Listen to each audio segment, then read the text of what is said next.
وهذا المسجد الثاني، طبعا في ذاك واحد يصلي داخل بعد. هذا المسجد الثاني في 4 قبات ومنظر حليه، وفي قبة في الوسطى. ولا ننسى بعد التلفزيونات مال جيل الطيبين وأشرطة الفيديو، راكب فوق يفر الأنتن يقول يلا صفى لو بعده، لا ما صفى، ميلة مني صفى لو ما صفى، لين قال صفى قال خلاص حول من فوق.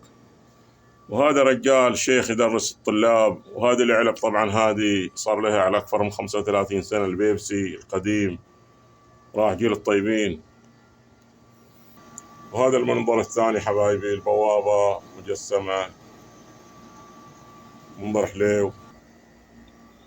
هذا الخباز القديم، الخباز القديم واحد هناك قاعد يعجن والثاني قاعد يعجن، طلع طحين هذاك، وهذا قاعد يعجن، وهني الخبز، وهني قاعدين يحاصوا السرح حقهم. وهذا الخباز طبعا، ها شفتوه.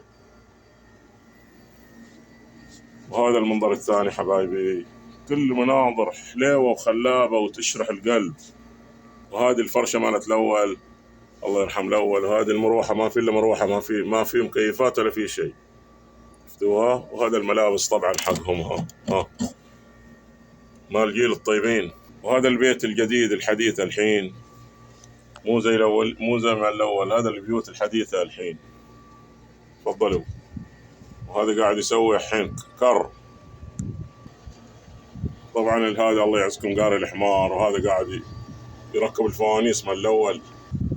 وهذا الباب القديم. وهذا الميزان صار له أكثر من 70 سنة الحين. هالميزان هذا الميزان حق الوالد طبعا. شفتوه، كل شيء نحتفظ به احنا. وشوفوا المناظر الخلابة، إن شاء الله تعجبكم وتنول على رضاكم حبايبي.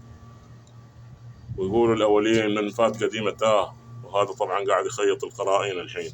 وهذا قاعد يسف.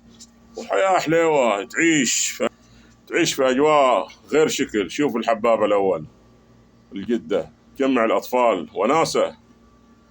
وهذا المناظر يعني تدلك على القديم والجديد. الحمد لله رب العالمين. شفتوا دلات القهوة والفوانيس، وهذه الدافور اللي قامت عليها الأوليين، شفتوها. هذين قاعدين يسووا أسلال.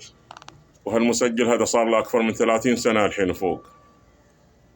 يلا إن شاء الله تعجبكم المناظر هذه حبايبي، وتنول على رضاكم، وإن شاء الله يعجبكم إن شاء الله. ديلين يقصصوا النخيل حق يسووا جذوع حق السقوف، وأيام الناصفة وأيام المواليد وأيام